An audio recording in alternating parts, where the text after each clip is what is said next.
Malcolm stacked dishes loudly on top of one another. Sometimes he found her mysterious way of talking intriguing, and sometimes a tad more toward annoying. "What do you mean?" "I see what's happening to you," she said, talking toward the kitchen. "You are changing." He followed after her, carrying the dishes like football. "I'm not changing. I'm having a good time. I'm enjoying my life."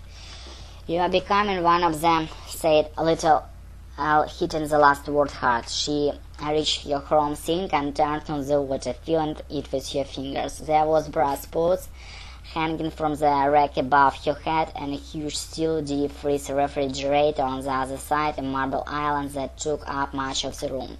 "That's not fair," Malcolm said. He felt like he'd stopped slept. She was comparing him to the expats like all over Tokyo, the ones he was always trying to protect her from.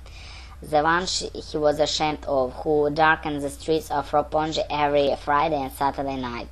"I'm a part of culture where you work hard and play hard, and there is no way of it." "It's not about culture," she said, stumbling on the last word. "It's not who you choose to be, and you are choosing to be like them." Malcolm felt an anger rising. "Well, I'm one of them." He regretted saying it. A mint came out of his mouth. She glared at him, then stormed out of the kitchen. "No," she said over her shoulder. "If you're one of them, I wouldn't be there." Alone in the kitchen, he pawed the floor with his shoes. Part of him wanted to go after her and to tell her that she was right. He would slow down, make some changes back to the way he was, but part of him was still angry. But why was she judging him? Because he was buying a nice clothes, going to the nice restaurants and bars? He knew that what wasn't it was carny, always carny. It was the hedge funds, the money they were making it. Malcolm sighed. He wished that someone would talk to, someone who'd understand. No sign of his mother or any of his friends from college who barely remembered that he existed.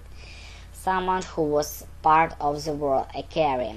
He rubbed his jaw, his eyes reflexively drifting towards the door that led out into the living room. Even from the middle of the kitchen he could see the open backgammon board spread out across the coffee table, the ceramic black and white pieces already set up for a new game. The ivory dice rested inside the ornate wooden dice up, dormant for the way too long. He had seen less and less of his former best friend in the weeks in Hong Kong. He didn't know if Carrie was jealous and that Malcolm had managed to trump even his real estate loans. If Carrie had just too busy with his work and he'd barely passed the gently half-Japanese trace hallways of AC. He wasn't sure Carrie had even shown up at the office in the past few days. Malcolm decided that it was time to put things right between them. Just in Osaka, Carrie was only a few floors away. There was no fire escape connected them, but here was the building elevator with just two fine. Malcolm needed to talk, and whether Carrie knew it or not, Carrie needed his friend back into his life. "All right, I am coming, but I am not wearing any underwear." It wasn't the greeting Malcolm had hoped for, but it was enough to put a smile on his face. He'd been knocking on Carrie's door for nearly 5 minutes before he had just shuffled off feet from the other side. Carrie finally unlocked the door and pulled it open.